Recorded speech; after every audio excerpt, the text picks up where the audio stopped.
Recording in progress. Wonderful. Okay, so welcome everyone to this session on how to let go of old relationships.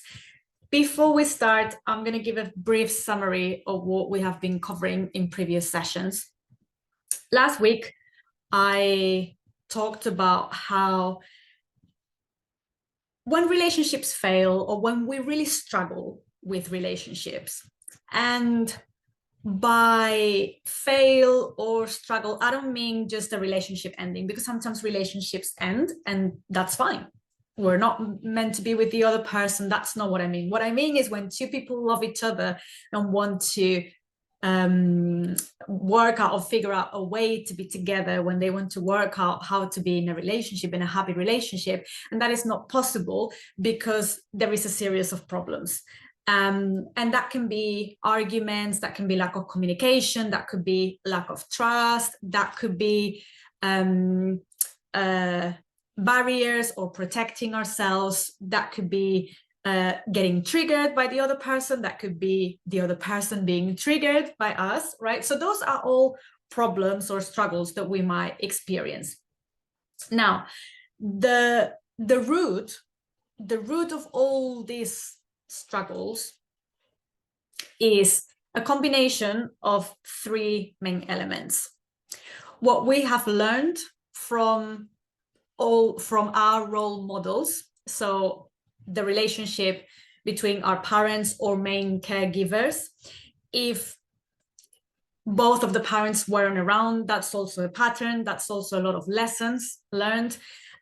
Sometimes we have an ancestral line and we have been told about how all women in our family or all men in our family have kind of a pattern of cheating, abandonment, violence, abuse, whatever that is, right? And we inherit that and we absorb that knowledge, and we make decisions. We make decisions about ourselves, about love, about relationships, about men, about women. So that's one element at the core and at the root of what makes relationship fail. The other thing is old relationship. Our experience based on old relationships. Good day, Kiana. Welcome here. So all relationships and lack of relationships is also a pattern. So if you're thinking, oh, this doesn't apply to me because I haven't had many relationships, well, it does, because from having different relationships or from not having any relationships, again, you make decisions about yourself, about men, about women, about love, about relationships, about what to expect, and especially when a pattern keeps repeating, right? And we're going to explore this a lot more in this session because this is something very important. I'm sure that some of you here will have experienced the same pattern or the same unpleasant feelings or the same way the relationship ended again and again and again, or maybe a few times. And then you start to think, okay, so maybe there is something about me that keeps repeating, right? So all relationships, and we're going to cover a lot of this today. How it happens, a step-by-step process to get closure and to move on from previous relationships, whether you're in that relationship right now and you wanted to get out, whether that you broke up with someone recently, or sometimes even if it happened years and years and years ago, but you still feel like you haven't moved on properly, or the person keeps coming to your thoughts, or you're bumping into each other out of nowhere when you felt like you were ready to move on, right? This happens all the time. So based on that, we develop a lot of beliefs and expectations, right, about future relationships. And the other third element at the root of our problems and our struggles in relationships is the relationship with ourselves. And 2 weeks ago, I gave a talk on this, on the relationship with ourselves, because sometimes the way we treat ourselves, if we love ourselves, if we value ourselves, if we celebrate ourselves, is reflected in other relationships. And sometimes the way people treat us is a reflection of how we treat ourselves. So before asking anyone to love ourselves, to respect, value, honor, celebrate us, we need to do that for us. You can't ask someone to love yourself unconditionally, to treat you with love and respect, to respect your boundaries, if you don't love yourself, if you don't treat yourself with respect, if you don't even honor your own boundaries. So we covered a lot of that. And I have a course actually on self-love that will take you step by step through a process of understanding your relationship with yourself, healing the relationship with yourself, building self-love, because this is one of the core pieces. This is one of the core pieces to be able to have a healthy, loving relationship with someone else. And I'm going to be talking a lot about romantic relationships here, but this also applies to friendships. This also applies to family members. It's the same thing, really. It's the same dynamic. So we have those three things: what you learned from your role models, what you experienced in previous relationships, and your relationship with yourself. And the way to go about it starts with self-reflection and awareness. So today we will be focusing on all relationships. Now we'll be bringing a lot of questions for you to become more aware and for you to do some self-reflections. It all starts with awareness. Now, it doesn't matter whatever comes up here for you. I know that it can be triggering, and we can be very harsh on ourselves and think, oh my God, I have all this in me. I have all these limiting beliefs and and wounds that I need to heal. This is terrible. No, this is not terrible. This is great, because we all have this, right? We all have experienced a heartbreak. We all have experienced, especially through childhood, we have all learned some negative. We all have seen some negative patterns that sometimes we copy, because when we're very young, we don't do based on what we're told. We do based on what we see. And because we are like little sponges absorbing everything we see, we copy everything we see, the patterns, the behaviors, the way people speak, the way people treat each other. So awareness is key. It doesn't mean that there's something wrong with you. It means that you're doing the right thing, which is going within and doing the inner work. Because, and this is a lot of what I covered in last week's session, the key here to healthy relationships, and the main reason why they fail, is because people don't do the inner work. And I've seen this again and again and again and again. And just to give you a little bit of background, I am a life and mindset coach, energy healer, and counselor. And I work a lot with people to help them break free from the past and reclaim their power, so they can create the life they truly want to live, the life on their terms, not the life that others expect them to live, the life they truly want to live. And I see again and again that one of the main topics people bring is relationships. This is a huge area that I do work on. Relationships is a huge topic that I cover very, very often in my sessions. And I have seen again and again how trying to blame the other person, or expecting the other person to change, or expecting to find the right partner, the right man, the right woman, is going to solve all their problems. And it's not about that. It's not about that. It's about experiencing the inner shift, and it's about doing the inner work. Now, that doesn't mean that obviously if someone is cheating on you or is not treating you well, that's not you. Of course, it's not your fault. It's them doing something wrong, and that should be addressed, of course.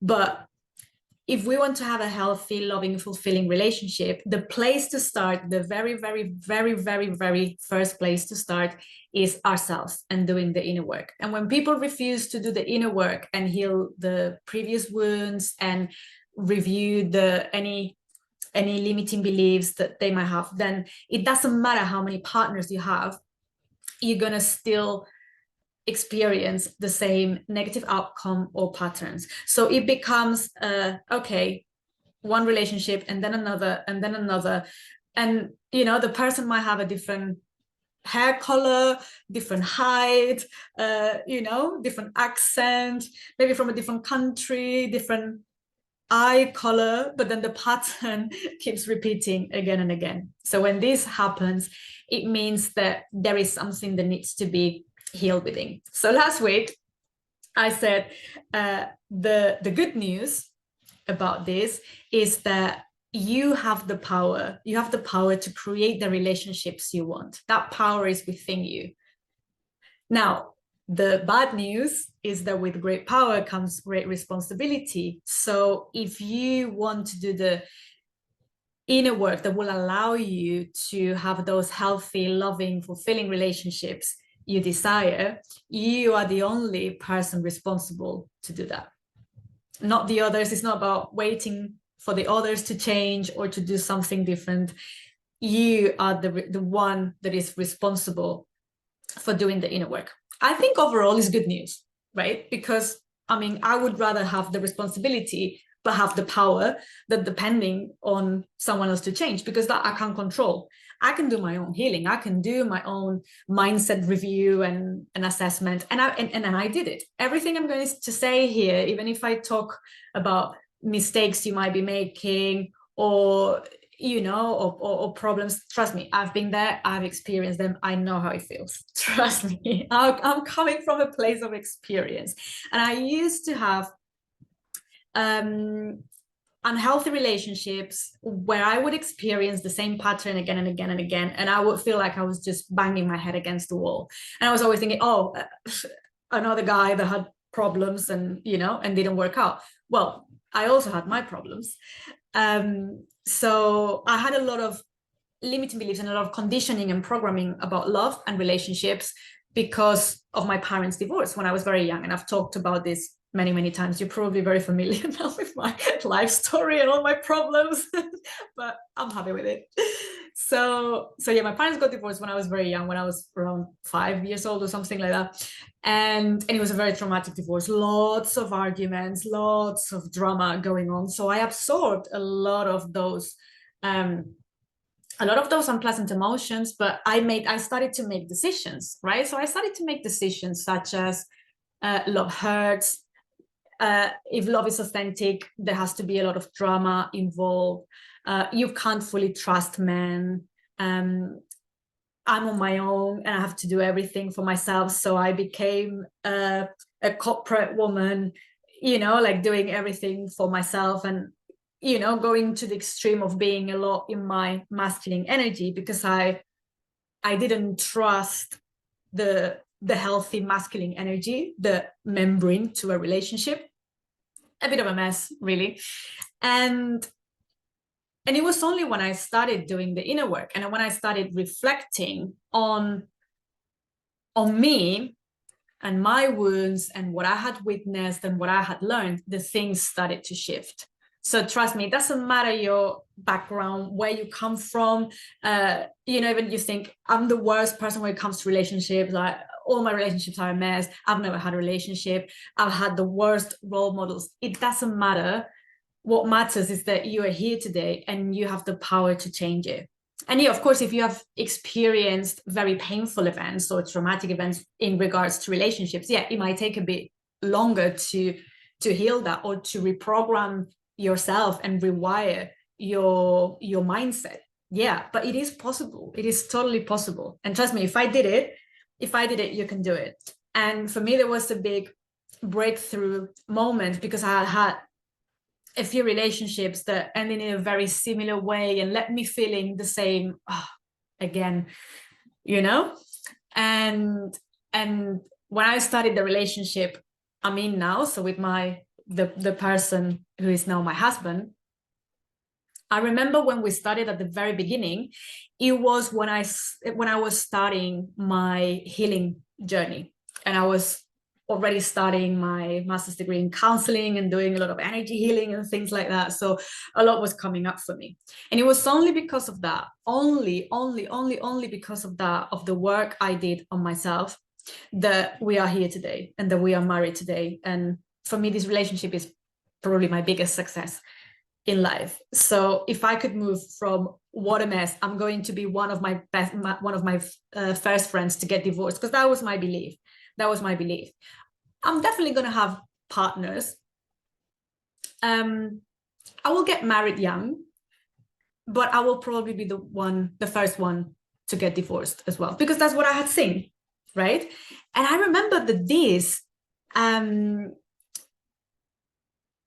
was like, it wasn't very, it's not that I was very aware, it's not that I was repeating that belief, but somehow I felt it. Somehow I felt that was going to happen.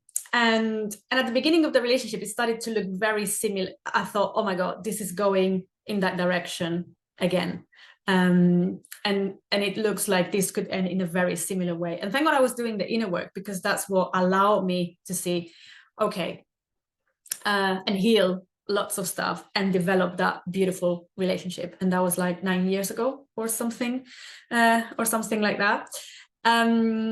Hi, Elena, welcome. I just saw your comment. Kiana is asking, did he do inner work on himself while you were doing your work? Yeah, that's the beautiful part of it, that he was also doing a lot of personal development stuff and healing work. So we kind of supported each other in our healing journey. And because I was able to speak freely to him and say, oh, I've been triggered, okay, I'm pissed off. And this is something that I don't like, because it doesn't mean that because you're doing the inner work, everything is you being triggered because of something that happened in the past. No, sometimes the other person will do something wrong and you have the right to say, I don't like this. But yeah, it was a blessing that he was also doing inner work, so I could explain, oh, I think that's me being triggered. Okay, this is something I don't like, and we have to discuss that. And he was also in that process. So yeah, definitely a blessing. And when the two people in the relationship are aware or on a self-development journey, it definitely helps. Hello, Carrie, welcome. Samira, hello. I see more people joining. Welcome. So yeah, do the inner work, people. I just realized that, there you go. I was seeing something black and I thought, that's not part of my furniture. Like, what's that? I was covering the camera a little bit. Sorry about that, guys.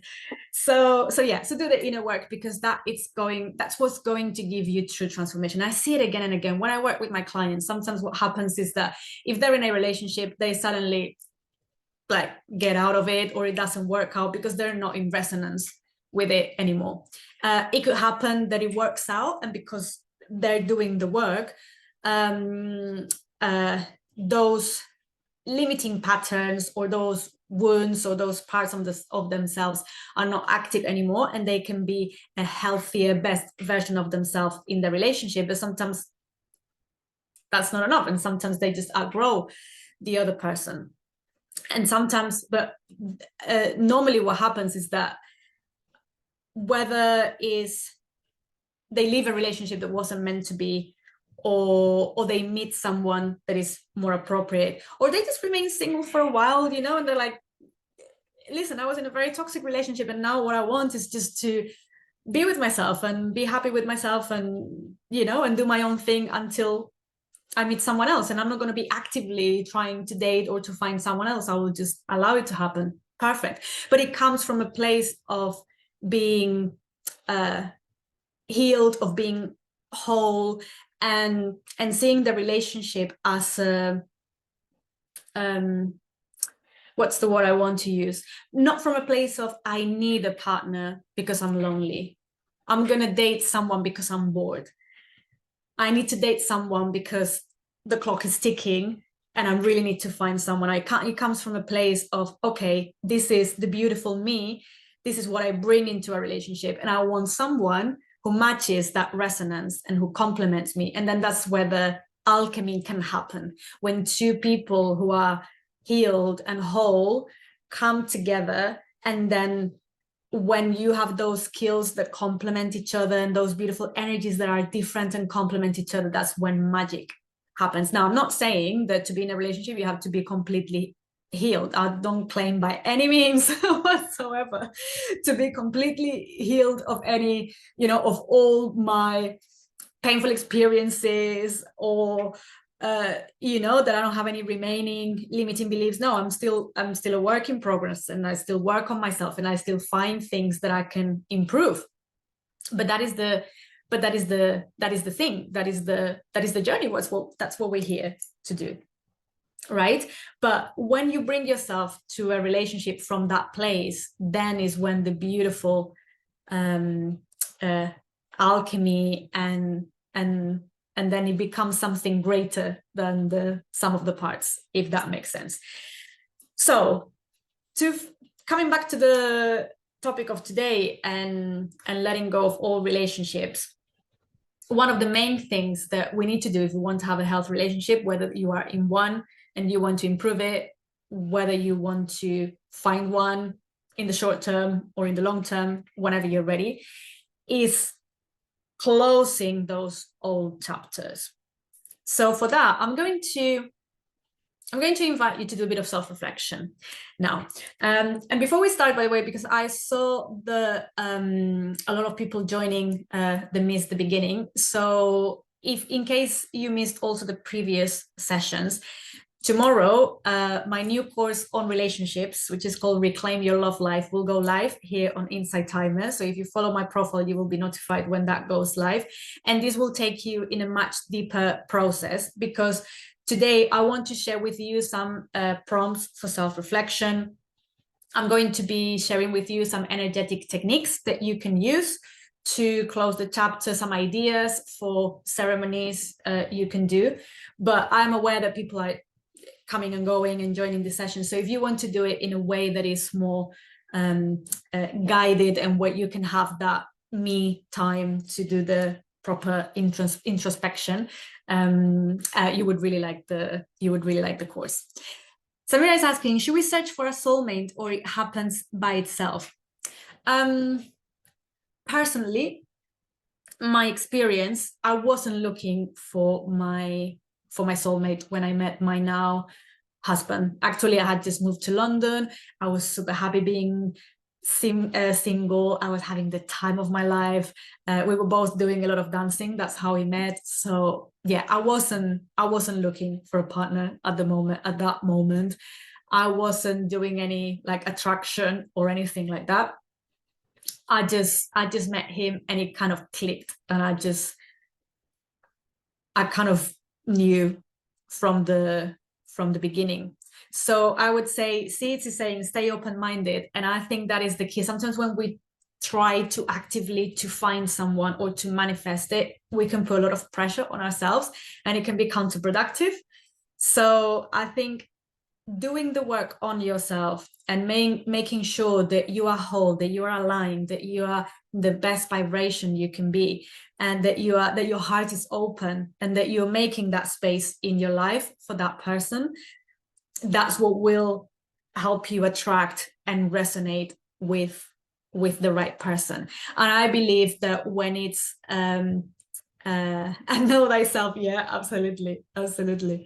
And when you find that person, I think the connection is so strong that you will know if that is your soulmate. At least that's what I experienced in my case. And I know that some people have experienced or report this a similar, like a connection that doesn't feel just from this lifetime, right? That feels like, oh my God, I feel like I've known you for years and I just met you, that type of thing. So yeah, don't try to force it or try too hard or actively. Just work on yourself, be in your space, in alignment, be tuned into your inner voice, like Sid is saying, absolutely.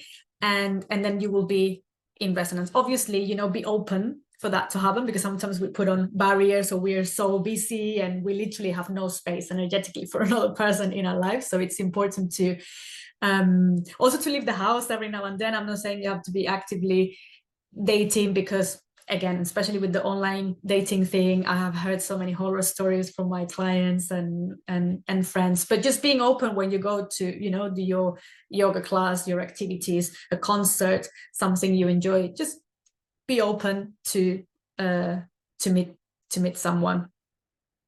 So a bit of time for self-reflection. Now I'm going to invite you to think about your previous relationships, recent relationships, old relationships, even that boy that you fancied at school when you were 4 or 5.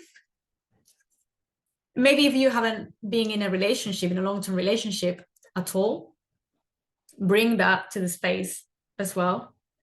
And I just want you to start reflecting. If you have pen and paper handy, by the way, if you are the writing type of person, feel free to do some journaling and to share some thoughts. I won't be leaving a lot of silent space to do the reflection, so you can also just take notes about this to do it later. You can also just close your eyes, and as you're hearing this talk, anything that comes to your awareness, that's also perfectly fine, whatever works better for you. But what I'm going to invite you to do is to bring your awareness to those previous relationships and start to get a feel if they had anything in common, if there were any patterns that repeated, if they started or ended in a similar way, if you felt a certain way. And I'm talking here about unpleasant emotions. I'm talking about, I don't want to say negative, but what felt painful or unpleasant or discomfort. If it was similar in those relationships, and that will give you a lot of information. And also I'm going to invite you to reflect on, based on those experiences, based on those previous relationships, what beliefs are you carrying? Beliefs about yourself, beliefs about love, about relationships, about marriage, about family, about men, about women, that might be having a negative impact in your current or future relationships.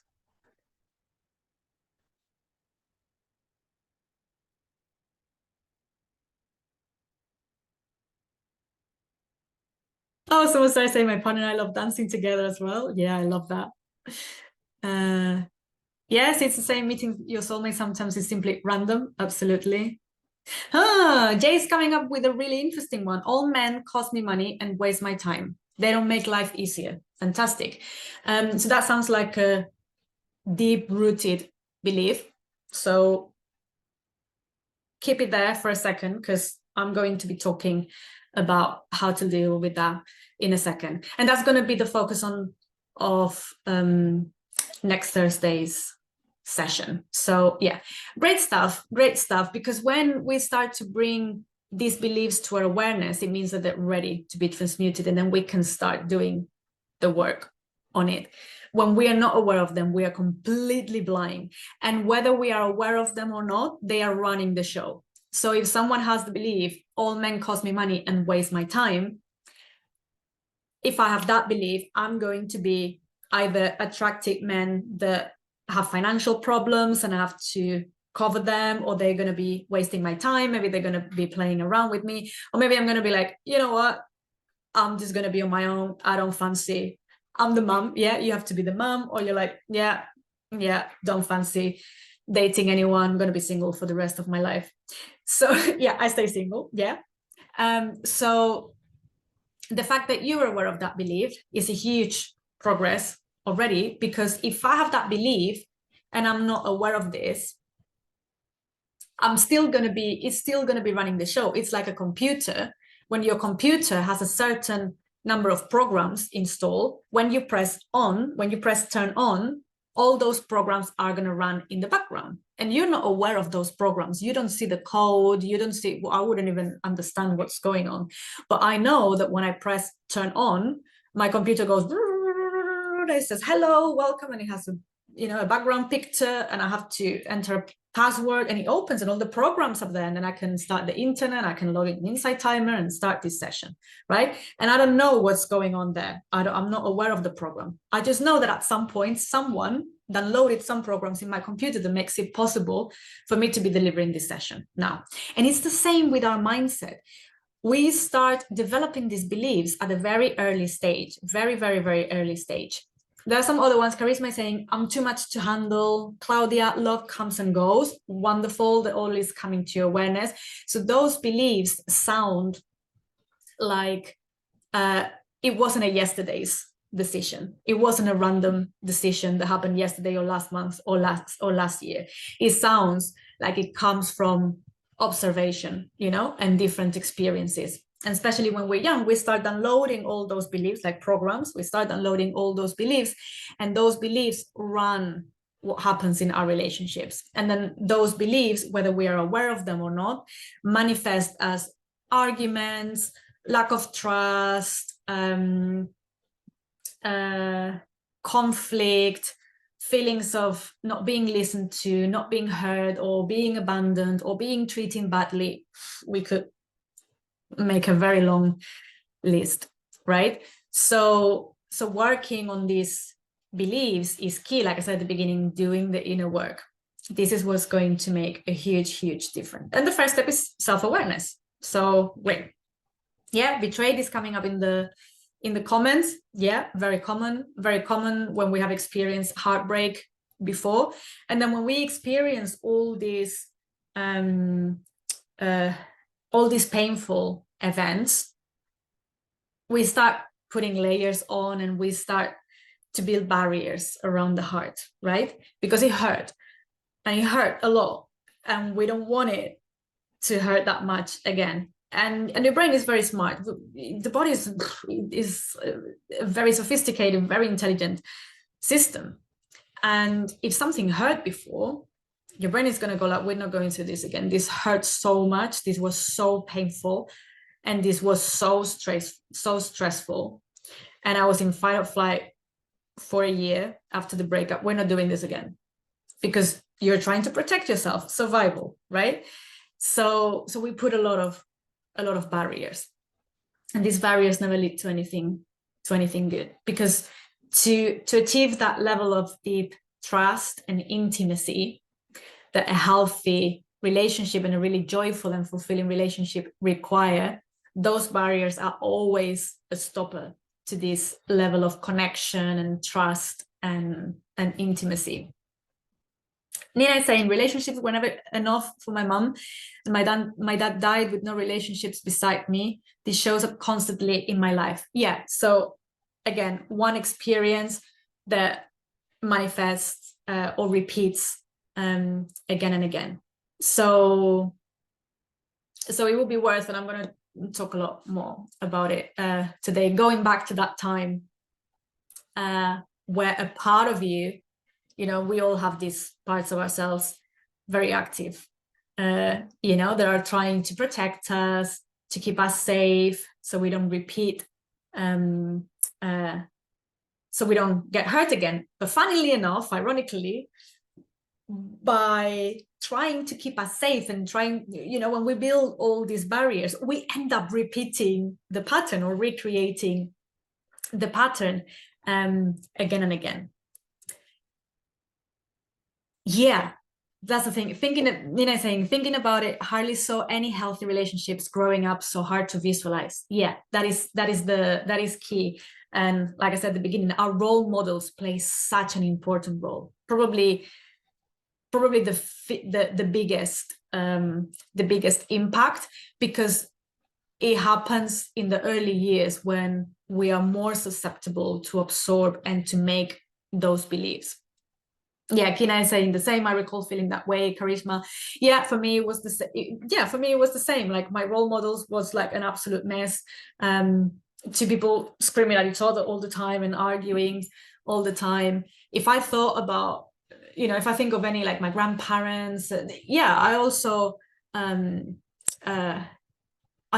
experience like any wow, this couple is on top,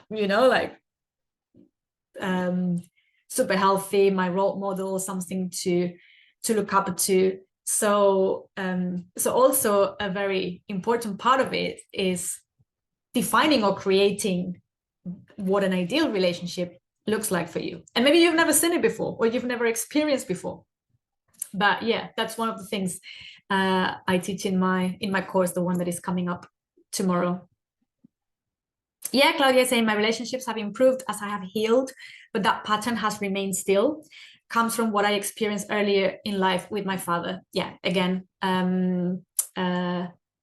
role models when we are very, very young, very, very, very important. Very, very important. So I will cover that more in our next session, and it's deeply covered in the course. So yeah, but I'm gonna share with you some steps on how to do this today as well. Wonderful. So yeah, so a bit of self-exploration there. And also a question for you is, how did those relationships, previous relationships, impact the relationship with yourself? Because sometimes what happens is that when we have a bad experience in a relationship, we end up feeling like the problem is us. As saying, oh, I was never good enough for him. There's something wrong with me. That's why he treated me like that. I'm never going to find anyone else. Maybe I don't deserve love, you know, and that affects not only our relationship with others, but our relationship with ourselves. Because the relationship with ourselves is so important with the relationship with others, then it becomes like a, you know, like a spiral of negative beliefs and patterns. The blame game, the victim mentality, absolutely. In the same, prior to my husband, I treated myself poorly. The way we treat each other, the way we treat ourselves is so important. And sometimes someone treating us badly, not respecting us, not loving us, and not to mention if you experience any form of, you know, like violence or abuse, verbal, physical, in whatever way, it has such a huge impact on our confidence, on our self-love, right? So that's something also to work on, and sometimes we need to rebuild after we've been in a very toxic relationships. Jay saying, I thought I had to move up economically, so I wasn't associating with scrubs. Yeah. And that's the thing, that sometimes we experience something or we have a belief and they're like, yeah, right, this is going to be my coping strategy. And we develop coping strategies that help for a while. I had my coping strategies, of course I did, but that's not going within, that's not doing the inner work, if that makes sense. That's just a patch, if that makes sense. Kenny saying, I ended up in an abusive relationship right after my mom passed when I was 16. 16, like teenager years are such a complex time of life. And looking for someone to make me feel better because my dad wasn't emotionally available. Sometimes we do that all the time. We have a need and we think a relationship is going to fill that void, or that is going to cover our needs. And very often it doesn't. And the idea that I was suggesting before, that to be in a very healthy, fulfilling relationship, we have to come from a place of wholeness rather than what I can take from the other person, or I have a need and I need someone else to rescue me or to cover this for me. Unavailable fathers. I definitely had an unavailable father, which made a huge impact on my relationships until I decided to take responsibility for healing myself. And I thought, well, okay, you weren't available, fine. But I'm going to reclaim my power and I'm going to keep going. And actually, as I did all that healing, that later, he came to my wedding last year, so we kind of reconnected. And it's never going to be the same relationship, but that's a very interesting question. I love Kiana. I just healed this wound at 40. Amazing. It's never too late. I know people in their 70s and 80s still doing the inner work. I love that. I absolutely love that. Very good question from Jay. How do you know you're healed? You know you're healed. Now, caveat here. 100% healed. I don't know, if anyone who's 100% healed, send them my way and let me know how they did it, because I think that as long as we are here in this physical plane, in this body, we have something to learn, we have something to heal, we have another lesson. So I'm not talking about, I'm going to say healed, but I'm not talking about being 100% healed, but a decent level of being healed, so you can So you can have healthy interactions, you can have a healthy relationship with yourself, you can have a healthy relationship with others, you can have you feel like life flows, right? So for me, I know that I'm continuing to heal because you start to see that life flows and you don't feel stuck, or like patterns keep repeating again. When patterns keep repeating again and again, that's a sign that there's something that needs to heal. If there is an area of your life that feels very, very blocked, again, another sign that something needs to be healed. So when you heal, you see this, the things start to feel. It doesn't mean that your life becomes, you know, full of birds and unicorns. I have no unicorns in my life. I don't know, I might get very scared if I actually saw a unicorn entering the room. But you know what I mean? It's not all pink and happiness, because I think that's kind of like bypassing the healing and just pretending. Doesn't mean that your life is perfect, because life is life and things will happen, and we can't stop you know, a job firing us, or losing a loved one, like, you know, or the world going crazy. Like there will always be something going on. For me, the key, the true key to know that you are healing is that you don't get triggered. And by triggered, I mean that you don't have those strong emotional reactions. It doesn't mean that you don't experience emotions. I get angry sometimes. Yeah, of course. Sometimes I don't watch TV, but sometimes I hear some news and I get really angry, or, you know, or I get upset, or I get sad. I don't know. Sometimes I argue with my mom. Sometimes things don't flow in my business. But I don't get triggered. It's not a wounded part of me reacting. I might get annoyed and angry and frustrated, you know, but it's proportional to what I am experiencing. When the emotional reaction or the intensity of what you are feeling is not proportional to what's happening in your life, then you know that something has been triggered, and then you know that something needs healing. So I guess that's how I could, you know, describe or how you know that you are healed or healing, let's say, rather than 100% heal. Things flow more. You don't feel stuck. You don't have that feeling of something's holding me back, right? And you don't get triggered.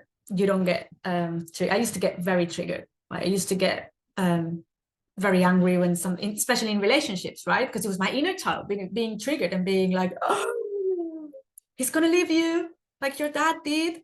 So get out of there, find an argument, find the flaw in him, then break up with him, run away from him as fast as you can. That was my inner child being triggered. Oh, you abandoned me again. They're never available for me. That was my inner child speaking, me being triggered. Now, sometimes we rarely argue, to be honest. I rarely argue with my husband because he's just a saint. But it doesn't mean that we're always in agreement, you know? No, sometimes we disagree and we figure it out. But it's not our inner children, wounded parts of ourselves going at each other, right? I'm gonna go with some comments here. Ken is saying, I'm aware of it now. Yeah, so when I go into my next relationship, I won't come from the same place of my wounded inner child, yeah, looking for someone to help her feel better about herself. Yeah. I'm not afraid of being abandoned anymore. Yeah. I think I did a talk on healing the abandonment wound, and that's probably either one of the recorded tracks or a meditation or something like that, because that is so important. And very, very, very often, very, very, very often, we have felt abandoned, and there is a part of ourselves that still carries the abandonment wound. Yeah, no longer cling to the story. Yeah, it's a story. It's a story. And the emotional reaction, the attachment is not there. It's just a story. And then you can integrate the wisdom, the lessons, because from all these wounded parts and from all these, you know, old relationships that didn't work out, there are lots of lessons and lots of wisdom, right? Yeah, Jay says, I've always found it odd that I can make and keep friends really easily, but not patterns. And I've seen this, I'm working with clients that are experiencing that. And yeah, it's completely different. is completely different, because a romantic relationship, again, we might have a completely different set of beliefs. Lina saying, still have triggers, especially in parenting. Wish I could witness, act instead of react. You know what? I used to get very annoyed when I got triggered. Funnily enough, so I'm triggered and I'm annoyed because I'm triggered. And these days, I try to see triggers as my friends. And how can you see something that is so annoying as your friend? Because the trigger is a part of you screaming for help and screaming, you know, to say, hey, hello, I'm here. Can someone listen? I have something to say. So if we weren't triggered, they would still be there, but we wouldn't be aware of them. So sometimes when I find someone really annoying, or, you know, when I get angry or when I get upset, and I'm like, wait, that was just, you know, like something very simple, like, oh, I don't know, like something broke in the house and I'm gonna have this extra expense. Like, is this proportional what I'm experiencing? No. Okay. So why am I being triggered? What part of me is screaming for attention? So I welcome those triggers now, and I welcome these triggers as an invitation of something that needs healing. So Suma Stars is also saying that has parenting triggers with my young. I mean, I'm not a mother, but I can imagine, guys, how that would trigger so many things. Nina, sending much love. And if you know tapping, by the way, if anyone knows tapping, or come along to my Monday sessions, because that can clear all those triggers. It helps a lot with all those triggers, you know, releasing all those emotions. So tapping on these parts of the body, really good to bring things to the surface and to release them energetically. And say, I would like to say to whatever part of you is bringing those tears to your eyes, that she's very welcome here and loved, and tell her that she is very loved. And yeah, because maybe a part got a bit like emotional there. So yeah, sending much love to you and that part of you that might be feeling a bit vulnerable right now. Okay, my loves. Right. So I want to share with you a few steps. I'm going to share with you some suggestions about how to close unresolved relationships, or relationships that you feel, you know, that you still have some attachment. If you still have a very strong emotional reaction when you think about someone else, even if it happened 30 years ago, maybe this is something to do. Kelly's asking, I have been more emotional. Does that mean I'm healing? What it definitely means is that something is being processed. Because when you feel emotional, you know, something comes to the surface, especially if you feel like crying. Crying is the way our body has to integrate a loss, something that we're leaving behind, a part of ourselves, a job, a relationship, a house, you know, whatever that is, a part of ourselves, you know, it could be many things. Okay, if things trigger me and I cry, I feel it more. So that's wonderful, because it means it's not staying inside, it's coming out. So that should always be welcome. So yeah, that's definitely energy coming out, things being cleared. So it's always a good sign. It's always a good sign. Crying is obviously especially related to sadness. Feeling emotional, always good. So yeah, I would say it's a good sign. What I would invite you to do is to understand a bit more of where it's coming from, so you can get to the root of it. Because sometimes what happens is that, yeah, we get triggered and we cry, and that feels better. It feels like a big relief, and you're like, whew. I always feel better after a good session of crying. You know, you always feel like, oh my god, that was so good, and you know, once you blow your nose and all the mess, you normally feel much better. afterwards. But to get to the root of it, to make sure that you don't keep being triggered, I would invite you to work on it and get to the root of it. Because sometimes, yeah, we release it when we get triggered, but if we don't go to the root belief or to the part of ourselves that is getting triggered, next time something else happens or something similar happens, it might be triggered again. So yeah, good sign with an invitation to take it a bit deeper. Overreacting means we can't handle our emotions. For me, overreacting means that there is something, whatever you are reacting to is not proportional. There is something inside that needs healing. So for example, if my husband says something I don't like, I have the right to be angry or to be upset, you know, or to feel sad about it if I don't like it. And I totally have the right to say, my love, I don't like this, you know, I don't like this habit of you, whatever it is, can we talk about it? But if I'm overreacting to it, it means that there is a part of me that is like touching a wound. It's like, you know, if you cut yourself and it heals, it might not even leave a scar, right? It's just, okay, you cut yourself and that heals, problem solved, gone. Now, if you cut yourself and you put something on top and you don't let it breathe and you ignore that wound, very likely it's going to get infected and not going to look very nice. And what happens is that if you haven't healed that wound, every time you slightly touch it, it's like hell.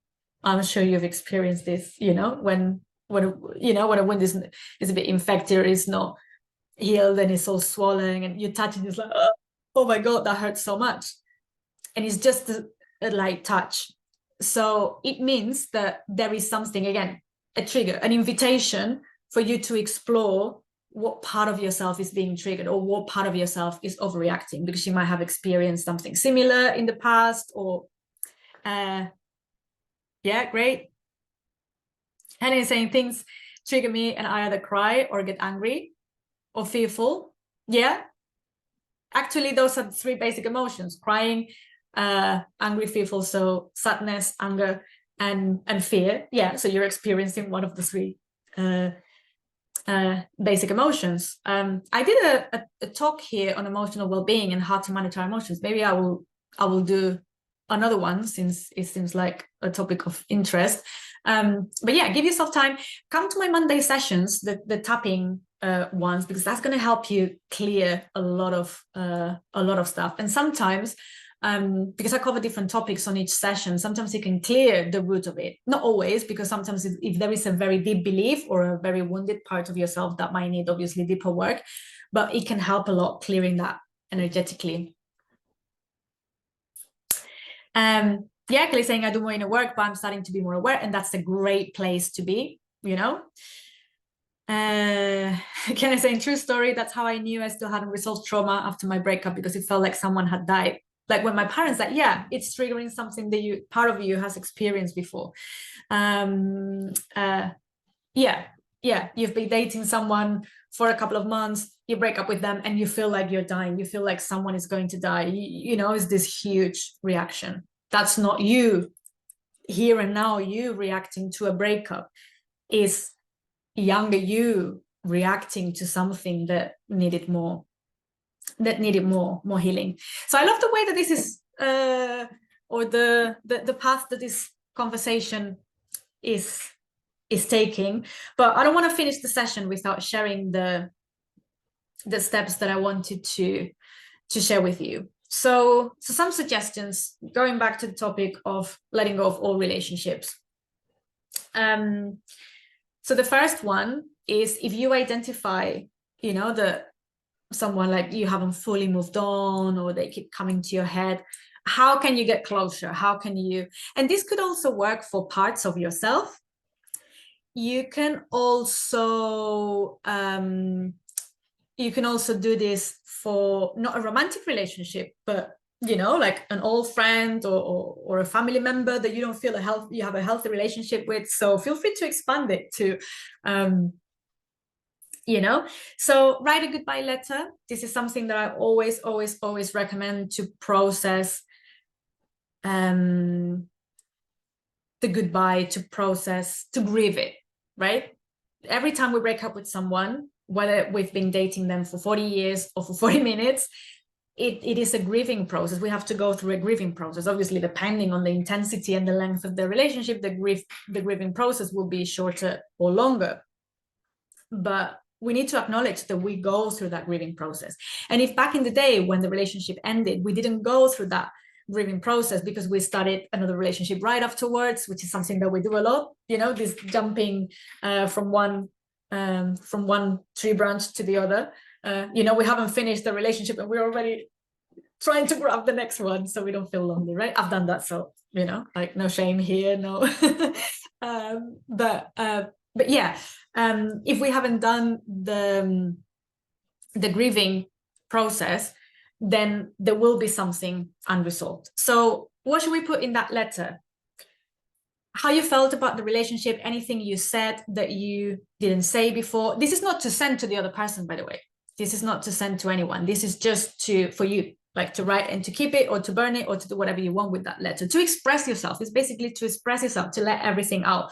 Anything that went on, anything you didn't like, things you liked and that you're going to miss.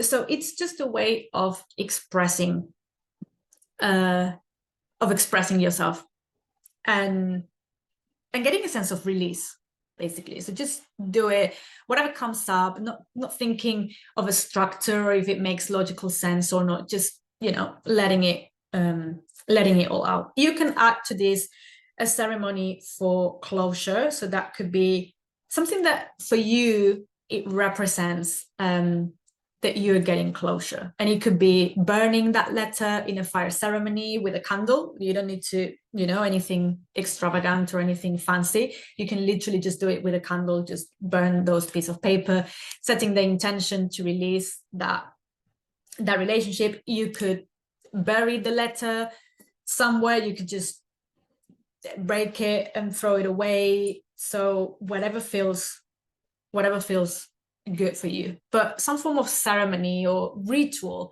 like maybe throwing things away that remind you of that person, things that you no longer need, that don't have, that are taking space for other relationships, that are taking space that you need or you want for other relationships.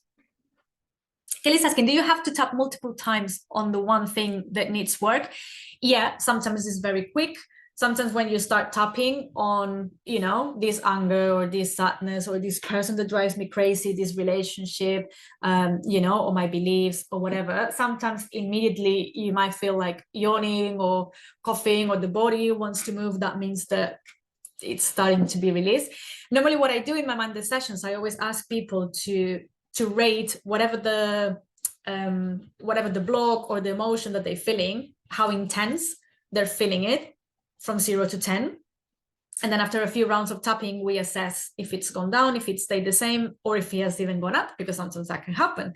If it's gone down, it means that it's being cleared. If it stays, sometimes it stays the same, which means that it needs more work. You might need quite a few sessions and repeating it, depending on the depth and the importance or the relevance of the belief or the wound, whatever you're working on. And sometimes it even goes up when you start tapping, because it means that you're bringing your awareness to it, and it can feel even more intense for a bit before it can be processed and released. So yeah, but it's good to listen. What I recommend is to listen to your body and to know if you need more or it feels like sometimes with 2 or 3 rounds, like people are, oh wow, I feel much better. But again, sometimes it feels much better with a bit of tapping, but it keeps coming back, which leads me to the last step, which is work on clearing the beliefs and the imprint that those relationships might have left on you. And it's going deeper and understanding the root of where the belief or the block or the emotion comes from. And this will always take you to Kelly saying burn baby, but I love fire ceremonies. I absolutely love them. The power of fire is so transformational, because when you see something, when you write a goodbye letter and you're like, I'm done with this and and I'm closing this, and this is an old chapter now, and I'm going to start a new chapter in the book. And you burn it, and you see that piece of paper with all those thoughts and with all those memories and, you know, and everything that didn't work, and you see it burning. And when you see them burn down into ashes in a matter of seconds, it's the brain like really interprets that as closure. That's why ceremonies are so powerful, and especially the fire. I really love the fire because it represents quick, very quick transformation. Jay saying letter and burn it and work on beliefs. What did I miss? I think that was a good summary. At any form of ceremony, yeah, can I say I did it twice during a full moon release? Yeah, if you do it with the stages of the moon, it can be even more powerful. On a date that represents something for you, you know, new year, new month, birthday, whatever that is. Yeah, so add any form of ritual, ceremony that helps you represent closure. Now, before we go, I know we've been here for more than 1 hour, but I don't want to go without talking to you about cord cutting, energetic cord cutting, because this is a wonderful energetic technique that I teach in the course that is going to be released tomorrow here on Inside Timer. And this applies especially if you have experienced that you had an ex-partner and it doesn't matter how long it's been, they always seem to keep coming back to your thoughts, and you meet someone and suddenly they appear out of nowhere and they message you. It's like they smell it when you're about to start with someone, or things go well for you, you haven't been thinking about them for a long time, and suddenly boom, you bump into each other in the street and it's like, what on earth is going here? I'm never gonna get rid of this person. Because sometimes when we have a very intense relationship with someone, and especially when there are very intense, unpleasant emotions present in the relationship, we can start creating energetic cords. We are all energy, right? So I might appear to be very solid and very separate from you, but we are all connected together through a field of energy, and we are all light. We are all energy. It's just it's a denser vibration, so we appear to be very solid and, you know, in the form of flesh and bone, but at the essence, we are energy. And when we have these negative experiences with someone or painful experiences with someone, we can create cords, energetic cords, and we can keep stuck to each other. Yeah, Kiana is saying, I love it. Cord cutting really helps. It's a really powerful technique. It's really, really, really powerful. And sometimes we need to literally cut those energetic cords, and that can give such a feeling of completion. So in essence, it's something very, very, very simple to do. So you can just visualize, you know, yourself. And if you feel like there are any cords, they're normally stuck around the solar plexus, because this is where we experience or store all those emotions. So very often they will be there in the solar plexus. So you can just visualize the cord and, you know, grab it with one hand and imagine that you're like, literally you're chopping it. You can even visualize that they're like kind of like light knives coming out of your fingers. Cut it, pull it, you know, if you feel it anywhere else. And what I find very, very, very, very important is that when you do it, you say, name whatever the person was, name, I release you to your own destiny. And that's setting a very, very strong intention, which means I'm no longer attached. I'm no longer attached to you, because I have seen this so many times. Most of my clients are women. So I'm going to talk about women. I'm not saying men don't do it, but from experience, if every time I have heard the word, yeah, we're not together anymore, but I have to reply to him because he's suffering, you know, and I don't want him to be upset. If I've been given a penny, not a penny, a pound, let's say a pound. If I've been given a pound, every time I've heard this, I would be a millionaire right now. And so this is saying, you know, I release you to your own destiny. It means I'm not responsible for your feelings anymore. We broke up, babe. We broke up. So don't message me out of nowhere to say how you're doing. Oh, I miss you. What a shame that things didn't work out. No, my love, it's over. It's over, and I'm releasing you to your own destiny, and I'm not responsible for your feelings anymore. So if you feel upset, and if you miss me, you had your chance. now it's not the time. And you will find it amazing how sometimes these messages or these random, encounters stop when you do this technique. I cover it in more depth in my course, and I think I even have a recorded track on a meditation on, what would that be called? Probably letting go of all relationships or moving on after breakup or something like that. And it has a visualization where it guides you through the process of cutting these energetic cords, because you can do it, just physically with your hands. And then if you can have a bath with salt, is much more powerful. But you can also do it with an energy healing visualization. So yeah, and of course keep doing the inner work.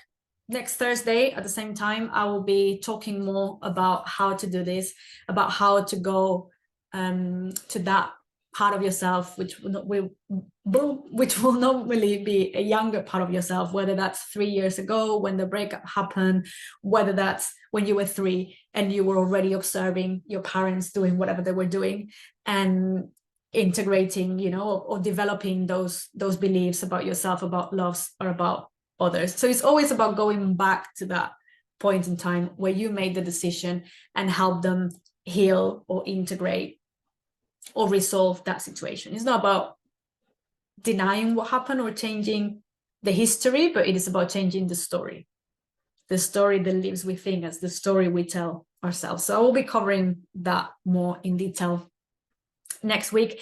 I like to use unrefined sea salt for this. It's very cleansing. It's literally like you were swimming in the sea. Like when you swim in the sea, you feel amazing, normally because it's associated with being on holidays. But a big element of it is the salt, is how cleansing the unrefined sea. So I wouldn't recommend table salt because it's processed and it might have a lot of crap in it. So yeah, unrefined sea salt, which is very cheap in any health food shop, or you can order it online. You can also do or add essential oils, lavender and tea tree oil. They're super cleansing and relaxing. And if you don't have access to a bath, you can have a bowl with water and unrefined sea salt, and as you're cutting the cord, just leave it there so it kind of dissolves, not with you anymore, or just a shower. Please repeat about how to use sea salt. Yeah, so you can do you can have a small bowl of water with unrefined sea salt, and then what you do is when you're cutting the cords, or pulling them, and you're saying I release you to your own destiny, then you put the other end of the cords into the sea salt, so they kind of like burn away or disintegrate. So that's one thing you can do. And the other thing is having a bath with unrefined sea salt in the bath, and you can add some essential oils that feel cleansing or relaxing. For this purpose, I like to use tea tree and lavender, but other ones would do as well. And then you just soak, like you were swimming the sea, like you're letting your energy field be cleansed. It feels really, really good. It feels really, really good. I love having baths, even if I don't like this, even if I don't do the cord cutting thing, because it just feels amazing. So it kind of enhances the cleanse. If you don't have access to a bath, you can also do a foot bath. So you can do a big bowl and put your feet in them. You could also do a shower and just, like rub the salt on your skin and just visualize as the shower. You can even do like motions like this, like on your energy field while you're in the shower with salt, or just anything that feels like, some tension, or for you, I release it to your own destiny. Not for me. So yeah, those are ways in which you can use the salt for the energetic cord cutting. But like I said, my course will be released tomorrow, Reclaim Your Love Life, and it has a step-by-step explanation of how to do this. It covers all the elements that I've been discussing in the sessions: role models, previous relationships, relationship with yourself, and it has some really deep energy healing meditations to work on these deeper inner wounds. It has 2 lessons at least on identifying and bringing hidden blocks to your awareness, and it also has a final lesson on how to build the vision for your ideal relationship and how to attract that into your life, how to become in resonance with that. So very complete, and I'm super excited about it and about you guys joining the course and asking your questions and sharing your insights. So thank you so much, my loves, for being here. If you were here at the beginning and you're still here, thank you so much if you made it all the way through the session. And thank you so much for your feedback, your reviews, your lovely comments, your donations. Thank you so much, guys, for your support. I couldn't do it without you. And yeah, please feel free to follow me here on Insight Timer. Make sure that you're updated with I'm always uploading new content, courses, live events like these talks or the Monday tapping sessions to tap away any triggers, any anxiety, anything that is not good to keep inside. So yeah, thank you guys. Thank you everyone for your thoughts in the comments. Oh, and thank you so much, guys, for your insights in the comments and for sharing your experiences, because it adds so much to, I'm sure, when you guys were opening up and talking about, your role models or your relationships or your triggers, and when we become vulnerable, when you're doing that, I'm sure that many other people, because right now it says 160 people here, so I'm sure that a lot of people who were just listening were like, oh, I really resonate with some stuff. Oh, what Jay was saying. Oh, Nina, I hear you. I feel the same way. So thank you so much, guys. Thank you, Nina. You're a bright light. Keep shining. Thank you, my love. Thank you for being here. And yeah, thank you all so much for your contributions, because you are who make this conversation so rich, and you're inspiring for others. So thank you so much from the bottom of my heart. Okay, my loves, we're gonna wrap up now. I will see you soon again, and sending much love and light to everyone. Take care, my loves. Bye bye.